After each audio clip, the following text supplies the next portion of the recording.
So having been released from his detention in Ukraine, Gonzalo Lira seems to have just gone back to his old ways. It's pretty mad. I am 100% convinced now that he has a death wish. So let's get into it. Tsar Experience. It is day 74 of the invasion when I am filming this, just for reference. I'm in the beautiful historic town of Athenry. This is actually where I went to high school. So yeah, it's nice to come back here and walk around. Got a few nice Irish old medieval remnants of architecture. Probably going to see them somewhere in the background. Anyways, the castle and stuff as I walk around here. So what's interesting is Gonzalo Lira could say all the insane pro-Russian propaganda things that he wants if he were standing right where I am right now. And in fact, all his cohorts in his group that he normally films with, all of them seem to be sitting nice and comfortable in the West, ironically, for people who seem to think the West is decadent, more or less, and about to collapse. And Russia is wise and omniscient and going to win, but they don't seem to move there. Interesting. Anyways, so Gonzalo Lira, if you don't know, I have shot a few videos reacting to him since the beginning of the war. And actually before the war, when he was a dating coach called Coach Red Pill. And he was in Kharkiv. At the start of the war, he was in Kiev, then he went to Kharkiv. And basically he kept spewing out massive Russian propaganda while he is living in Ukraine, while he's actually in Ukraine, which is the remarkable thing, in Kharkiv. Eventually gets picked up by the Ukrainian security services, and they detain him for about a week. They press some charges against him apparently, and then he's released. And they took away his YouTube channels, his access to his YouTube channels and his Telegram channel, but that didn't deter Gonzalo Lira, not at all. He started a new YouTube channel, and some people who watch me, they sent it to me. I went and had a look, and he is like next level. The guy is making so many videos I can't really even watch them, even for this kind of research purposes and reaction purposes. So I'm going to just take one today. Interestingly, before I get started with the reaction, when he was released by the SBU, he maybe was just lighting the video, but he looked a lot healthier than he does now, which is, I guess, about 10 days, 2 weeks later, around that. Because in his videos that he's producing, he doesn't look very well. And yeah, I mean, as I discussed in the previous one, apparently he made a video over a year ago saying that he has 1 to 2 years to live. He's terminally ill. Looks like he had a bit of a death wish again, you know, immersing himself in that area. And at least we know now that he had a heart condition that didn't give him a very long period of time to live. Rich Cooper, who's another YouTuber who has interviewed him quite a bit, knows him quite well apparently. He said that he's convinced that he actually has a death wish, Gonzalo Lira, because he's hanging out in Ukraine making pro-Russian propaganda in Kharkiv. And yeah, that would make sense. I mean, if he's on in his last months or year of time on this planet, I guess he doesn't really care so much about what's happening, but he's doing his best to provoke the Ukrainians, the Ukrainian government into, yeah, into taking away his access again, I guess. I'm not sure they really care too much about him to do any more than that. It's a bit like, I don't know, it's like, I think I made the reference Law Haha in World War II, who was a British citizen who was doing the propaganda for the Nazis, for Nazi Germany. It's a bit like if Law Haha was actually sitting in London during the Blitz, trying to tell the Brits that actually it's not the Brits bombing them, but it's, sorry, it's not the Germans bombing, but it's in fact the British government bombing them all the time, and that they should just surrender. That's the main gist of Gonzalo's videos. Anyways, let's get into this one and see how deranged he's gone, how it differs from what we can verify, how the war is going for Russia and what the situation is. So let's get into it. Поехали! So the name of the video is Zelensky's Ridiculous Negotiating Posture. Zelensky is obviously the Ukrainian president, and it was filmed 4 days ago, since I guess it's around day 70 of the war. So the Zelensky regime has been talking about negotiating with Russia and saying that the only way that they would negotiate is if a return of the Donbass and Crimea were on the table. That is, they are not going to negotiate with Russia unless Russia is willing to remove its troops from all Ukrainian territory and return to Ukraine, to the Zelensky regime really, Crimea and the Donbass and Mariupol, and every single bit of land that currently has Russian troops.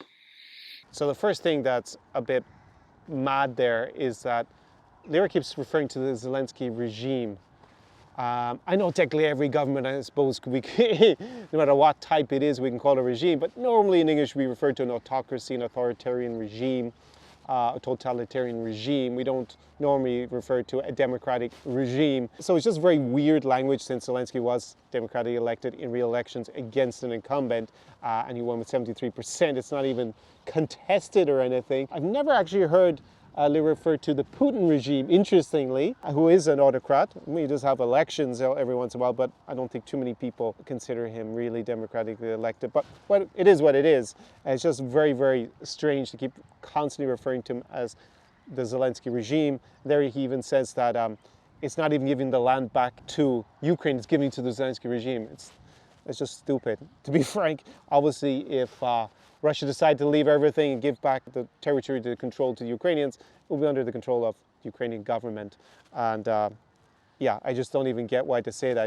I guess it's a pretty lame attempt to delegitimize the Zelensky government, which is a common theme of his, without really any real sense to it. I don't really get it. Anyways, so what he's referring to happening, why he says it's crazy, is that Zelensky's negotiating position at this stage, which is different actually from the beginning, and I referred to that in some of my other videos, is like, I think Russia's high point in terms of negotiating position was around day 4, at least up until day 20, because up until that point they were gaining territory on the ground in Ukraine. And there's a lot of, I guess, unknowns about what was going to happen, and probably Zelensky would have felt in a weaker negotiating position, the Ukrainian government in general, with Russia. And now as the war has gone on and Russia's basically had to leave territory, or lost territory overall from that kind of high point around day 20, they feel like they're in probably a stronger negotiating position than before. And what they're demanding is that Russia go back to de jure borders. So what that means is in 2014, before Zelensky was president, he became president in 2019, there was an annexation of Crimea by Russia. Russia invaded, took Crimea, held a referendum that's not considered legitimate under international law, and annexed it, right? So it's not a de jure annexation, it's a de facto annexation. That means in effect, Russia controls it, but legally under international law, they don't. So that's basically comes down to very simple calculation. Most countries in the world, the overwhelming majority of them, don't recognize Crimea as being part of Russia. They consider it part of Ukraine still, so that's why it's not de jure. On top of that, Russian-backed separatists, we call them, but now they're fighting all together as part of the Russian forces. I'm not really sure it makes that much difference, that distinction anymore, but basically they took control of certain parts of Luhansk and Donetsk Oblast. Since this war has started, the kind of big invasion on the 24th of February 2022, Russia has gained territory. Originally, they had territory in the north of Ukraine, like around Kiev, Sumy, Chernihiv. They retreated out of that. I mean, they claim that they left. I don't even know what their current excuse is for leaving at the moment. But anyways, they left that, actually been in control of it. And still they control territory in Kherson, probably a little tiny bit of Mykolaiv as I speak, Oblast, Zaporizhzhia Oblast, Kharkiv Oblast, and parts, a little bit more territory in Luhansk and Donetsk Oblast. So that's the de facto situation on the ground, and Ukraine is saying basically they need to leave all of it and go back to basically the legal borders under international law, and they were the de facto borders as well as de jure borders in 2014. Now he says that's basically a crazy thing to demand, but yeah, it's a negotiating position, and it doesn't mean that necessarily Zelensky believes he will get all that at the end of the day, but that's his negotiating position because, well, on the ground from day 20 roughly until now, it's day 74, on the whole, Ukraine has gained more territory back than Russia has been able to take further. I mean, Russia's taken some other parts, small parts in Luhansk and Donetsk Oblasts, but basically the Ukrainians have taken back parts of in the south around Kherson, and also in Kharkiv quite considerably in the last week or so. So probably feels that he's in a stronger position to negotiate. Anyways, this is a complete anathema to Lira. This is the same Gonzalo Lira who's basically predicting the fall of the Ukrainians, that basically he's sitting in Kharkiv. He was talking about the Russians getting closer and closer and that they were going to take Kharkov, which I guess for him and his problems with the SBU was probably a very good reason why he was hoping for that, but that's getting further and further away at the moment. Anyways, let's see what he says next. It's insane, but of course it's not insane. It's basically a signal that there isn't going to be any kind of negotiation. The Zelensky regime refuses to negotiate with the Russians. They have no intention of having any sort of ceasefire. Now, this is deeply troubling. Oh yeah, I know it's troubling to Gonzalo Lira because the war keeps going on. He's stuck in Kharkiv. He said he's not allowed to leave by the SBU, and yeah, the Russian forces are getting further and further away from his city. So yeah, well, at least he won't be shelled anymore, or the city won't be shelled anymore pretty soon, I hope. Because if you look at any map of the current state of conflict, it's very clear that the Russians are winning. What maps is Gonzalo Lira reading? That's all I gotta ask, because on every map I've seen, Russia is not winning considering where they were on day 20. Definitely things are gonna reverse overall. Anyways, let's see. And they're winning decisively. Decisively, as they lose territory overall? They are at the doorstep of taking out a huge number of Ukrainian soldiers. This is kind of a canard I've been listening to for the last 2 months from pro-Russian bloggers, mainly in English. I know they're repeating a lot of what's in the pro-Russian social media. Is that basically there's this cauldron effect that they're going to surround the Ukrainian troops in Donbass and then slaughter them all, annihilate them all. But basically they're so far away from that, they might get at some small encirclements. I mean, I'm speaking on day 74, so it's hard for me to predict when you watch this in a few days. You probably know better than me, obviously with the hindsight, but a big encirclement and to annihilate all the Ukrainian troops is definitely a long way off when he was saying this and when I'm reacting now on day 74. Young men who will be, if they are lucky, taken as prisoners of war, if they're not so lucky, severely injured, and if they're truly unlucky, they will die. And they will die for nothing, because the outcome is inevitable. There is an inevitability to this war. So he says it's inevitable, but he was saying that from the beginning, and it's now day 74. So at a certain point, you got to stop thinking things are inevitable when they take so long and they're not going in the right direction. And it's not just my analysis or the mainstream media's analysis. Mainstream media has kind of come to this belatedly in the last 20 days, more or less. But I mean, I already called the war on day 30, and I saw no reason on day 60 to change it at all. I'm going to call the war for Ukraine. The Russians have complete military supremacy over the territory of Ukraine. That is a fact. I mean, these things are like so stupid at this stage. Like, this is what I was hearing from day one. The Russians have air dominance, air superiority kind of words, when obviously they don't. It's day 74. They still can't fly everywhere they want in the skies. They're still having Russian planes shut down.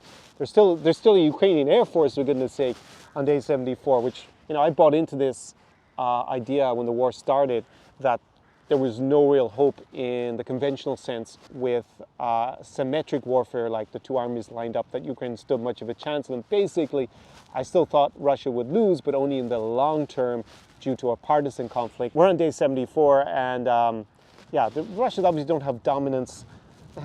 Do they have dominance in anything? Because the West is now supplying Ukraine with heavier and heavier weapons. So yeah, they're starting their counteroffensives. The situation's changed on the ground. It's now got harder ground, so you can drive tanks across fields, not just on the roads, as was happening before. And the Russians, I mean, I look at the maps every day. They make, in the places they're advancing, maybe a kilometer, 2 kilometers advance, not the 20 or 30 kilometers a day you'd expect if they were really dominant. And anybody who knows even a little bit, you don't even have to be a specialist, but just a little bit of common sense can tell you that. Yeah, no, that's not what's happening. It's just bizarre. I don't know, maybe he's just cocooned in there in his apartment, going a bit mad. I don't know what he's reading exactly. So you have to ask yourself, why is Zelensky doing this? And the answer is very obvious. He's trying to buy time for himself and the right-wing neo-fascist cronies around him, all the crazies that he's got in his administration, because they are crazy. They are neo-Nazis. This sounds very similar to language used by the Russian Foreign Minister Lavrov in a way. Zelensky's Jewish and he's a Russian speaker, but one of the main propaganda points by the Russian side is that they're denazifying Ukraine, the government's controlled by these Nazis. You got the Azov battalion, or they're actually Azov regiment for the last few years down in Mariupol. Many of them still left in the Azovstal plant in the city, which prevents Russia from controlling the entire city. And basically that, the government's been taken over by these Nazis or neo-fascists.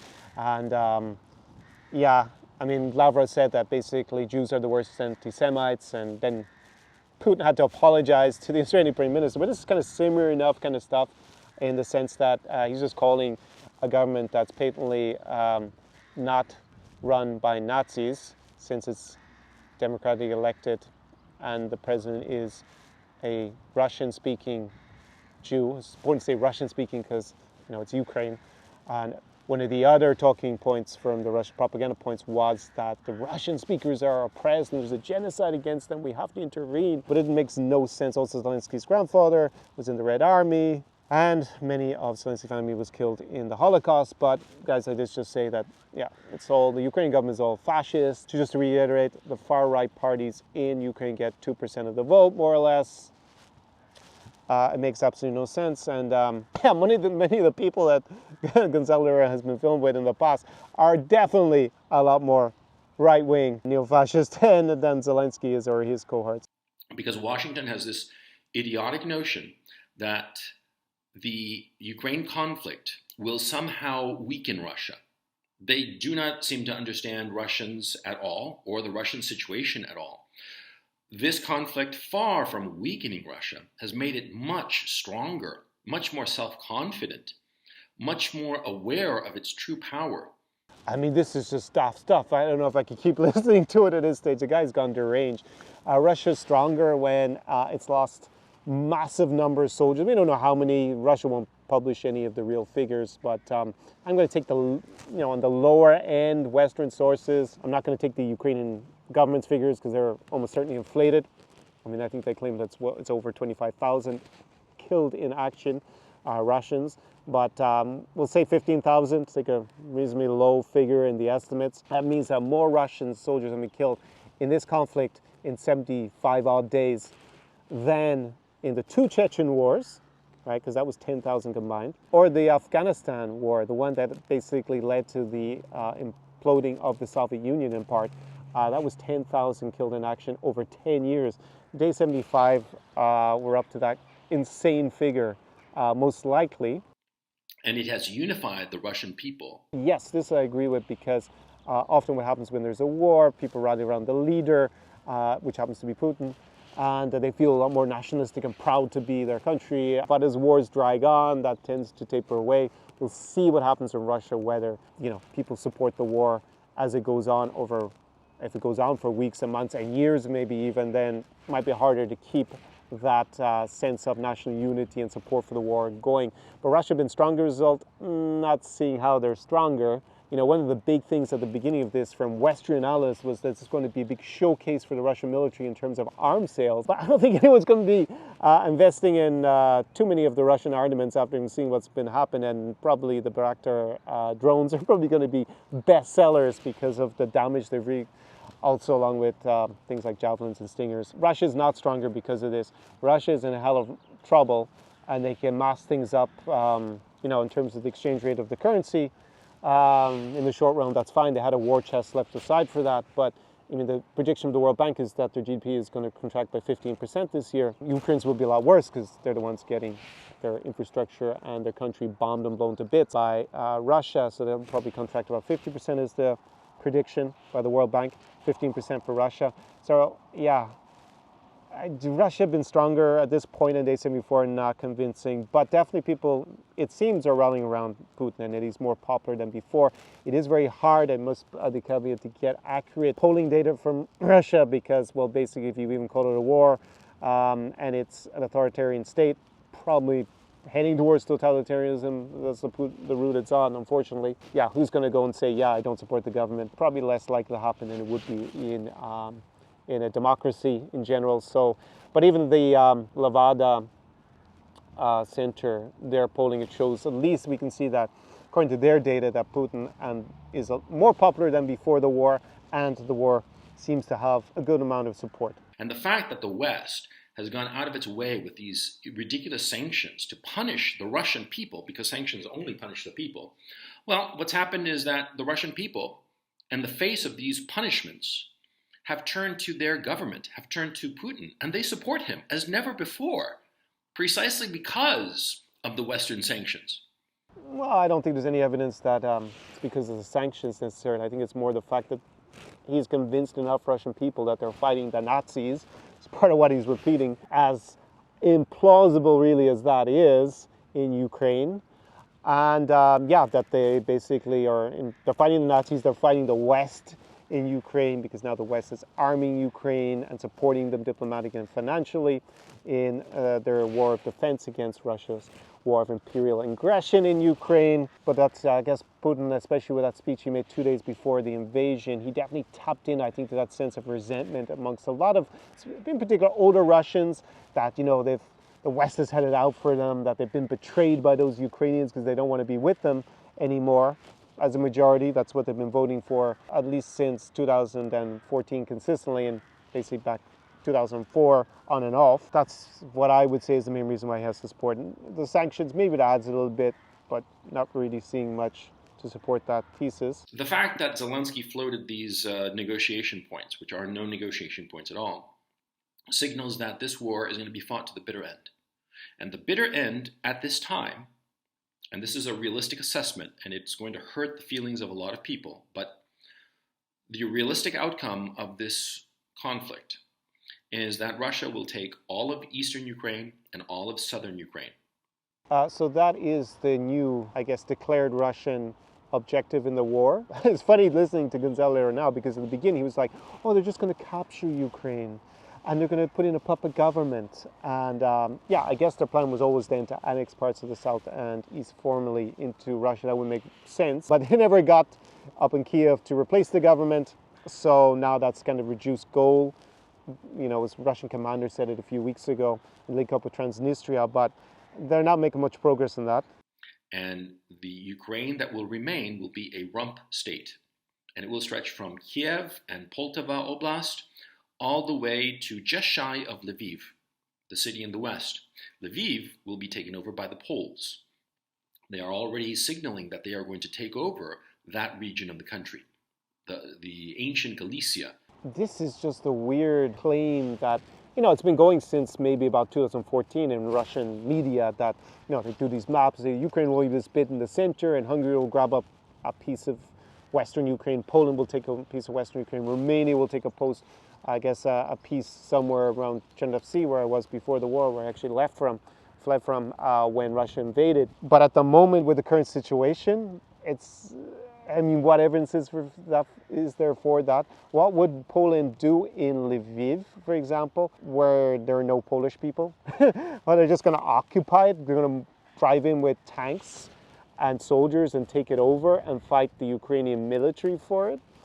I think after the show that the Ukrainians put on for 74 days against the Russians, I doubt the Polish government would even risk it, even if they wanted to. It just doesn't seem that likely. And Poland's been giving, and most of Central Europe has now been sending their Soviet-era tanks and artillery and weapons to Ukraine for defense systems. So it'd be a bit strange to give them all the equipment that you probably need if you're going to invade them. Now, I know they will then get NATO, US weapons after that, but that just makes no sense. But I've seen it repeated on a lot of other channels, and it's just like weird. It's like maybe the thought was that Belarus might attack the supply lines in Western Ukraine, and then, I don't know, would Poland get involved somehow? I'm not really sure why they started repeating all this. Pretty recent, last 2 weeks.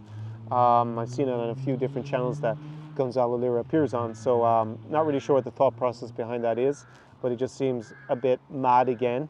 Which historically has been Polish. And that's all fine to talk about in the past. I don't know. I know what he says, and I guess Ukraine would then naturally be further east into where Russia is, but that's not, I don't know. He seems to just imagine Poland being exactly like Russia and revanchist autocracy, and it's not quite there yet. It's actually a good bit off, I would say. So I'm not really sure what that kind of talking point, why he wants to bring that up. Anyways, I guess it's to try to emphasize his portents of doom for the Ukrainian nation.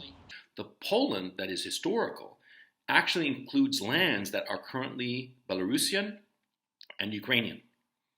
And the Polish leadership wants those lands back.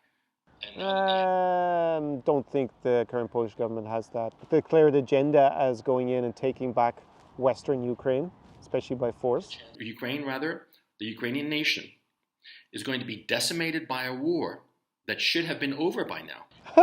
Yeah, you hoped, Gonzalo Lira, that it would be over by now and that you'd be able to go out in the streets and see those Russian tanks with their flags in Kharkiv, but it hasn't worked out for you, has it? And then the territory of Ukraine will be divided up among the other nations. The only people losing by not suing for peace are the Ukrainian people, the Ukrainian nation. How is that?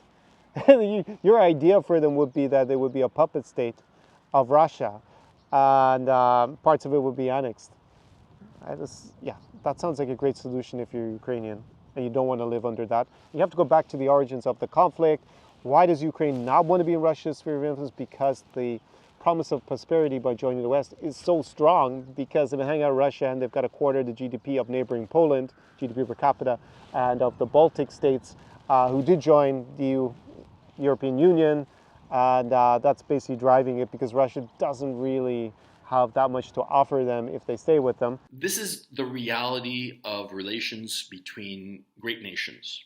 Yeah, this is like 19th century stuff. Obviously, that's what Russia wants to go back to, and I heard Putin talking about lots of historical events back in the 19th century. He was trying to justify potentially annexing parts of Ukraine or his previous annexations of Ukraine, but this is not how we've conducted international relations more or less since the Second World War has ended. So yeah, that's not really how things work. That's more a neo-realist, offensive neo-realist perspective, like John Mearsheimer. That's what he says, but it doesn't really work out. It doesn't actually happen like that in reality.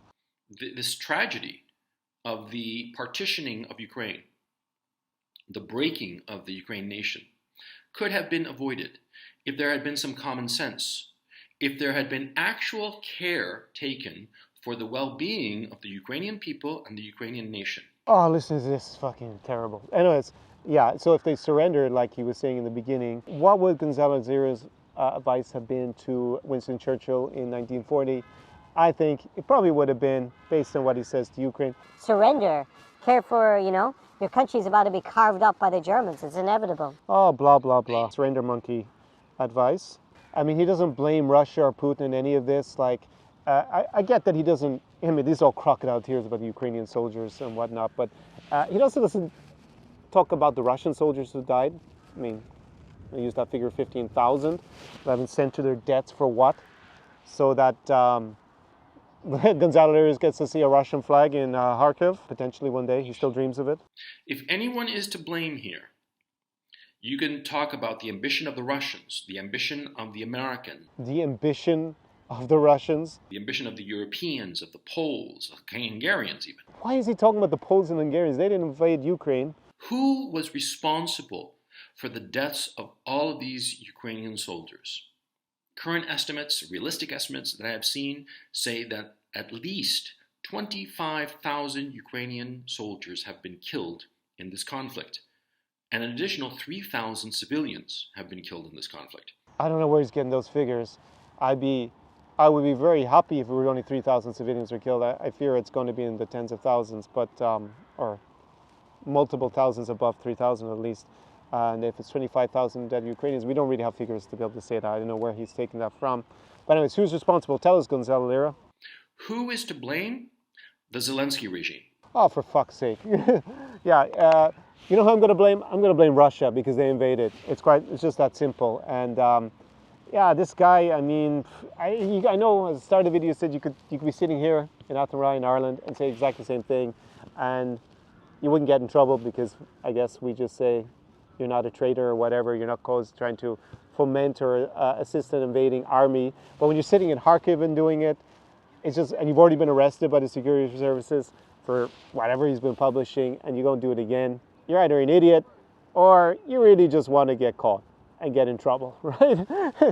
Yeah, just madness. And it's just, listen to this dribble.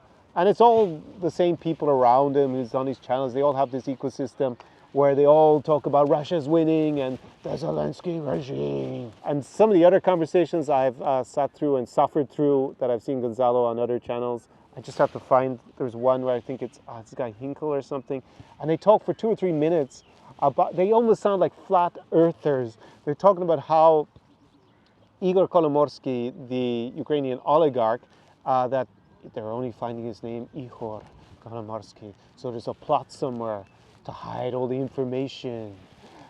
It's just his name in Ukrainian transliteration as opposed to Russian transliteration. Also, I always think it's funny how they always misspell the names and titles of these places now. Like, apparently in documents, they're referring to Igor Kolomoisky as Ihor, and they spell his name with 2 Y's.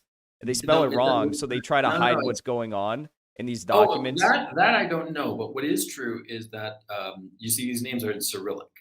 And so there isn't a one-to-one correspondence. Like the name Igor. Igor. I would pronounce it I would believe that, but and maybe it is, maybe there's nothing nefarious there, but like when the media has been reporting that Kiev is spelled one way for years and years years, and then they change it, it's like what's the deal with that? I don't know. I feel like there's something a little suspicious there, but yeah, you're 100% right. Face palm. I mean, maybe the right term is ignorant, because I mean, this Gonzalo Lira has been living in Ukraine for how many years, and he didn't pipe in and say, that's just Ukrainian transliteration. Like, he didn't understand this, because he doesn't apparently speak any Russian or Ukrainian. That's how much he's integrated as an immigrant in Ukraine. And then the host, he even started speculating that, the change from KIEV for Kiev to Kiev, KYOV. Oh, what's going on with that? It's the hide information. It's, again, the Ukrainian spelling. I mean, you couldn't, I don't know, these people are Cocoa for Cocoa Pops. So, yeah, I can't watch him anymore. Gonzalo Lira. Oh, I try to watch him so you don't have to. But people sent me and asked me for reaction to his latest stuff. But anyways, he's just producing so many videos per day. He looks terrible. He didn't leave Ukraine in the beginning when there was a war. And yeah, he has apparently a terminal illness, and he just seems committed to die on the cross of his insane propaganda war in Ukraine. It's absolutely mental, and on Zelensky, and yeah, who knows what's driving it, but it does create, there's such a hungry audience, I have to say, for this kind of almost conspiracy theory-like kind of content. Well, we all know that's been a pretty successful genre. We just have to look at other people in the past who are not as popular anymore, and because they've basically been deplatformed. And now with channels, pro-Russian propaganda channels like RT and Sputnik and those upping as available, then there's like a huge gap in the market for this kind of pro-Russian perspective in this war in English. And it's been filled by these YouTubers, not just Gonzalo Lira, but all the people you kind of see him on the different channels, like the Duran and all that kind of stuff. So it's definitely a great business model, and for creating a community, I understand why they do it, but this is just like Cocoa for Cocoa Pops kind of stuff. I mean, anyone who looks at a map will know that this is not going to plan. Russia is not winning. That's the whole point of Zelensky's negotiating position. It's like, yeah, I mean, Russia can do a huge amount of damage before they leave Ukraine, and we don't know exactly on day 74 what's going to be the outcome and how long it's going to take. But as I said in day 30, Russia has lost this war. Its strategic aims at the beginning look ain't just like so far-fetched at this stage of the conflict, and they did on already in day 30 that, yeah, I don't know. Anyways, that is Gonzalo Lira, and I hope not to have to watch any of his stuff anymore other than for just amusement. And see what other mad things he's coming up with, and maybe see what happens to him. Is he going to be picked up by the SBU again? I don't know exactly what he was charged with. Apparently he said in another interview it wasn't espionage, so it wasn't sedition, so I guess it was something a lot less serious, and he was released.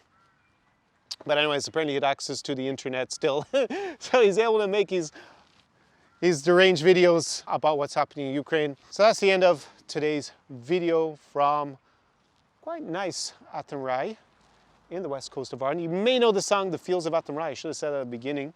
It's about this town. Very famous Irish folk song. So, Lo Rye, The Fields of Athenry. See you in the next video. Slava Ukraini. Ciao, ciao. SAR Experience.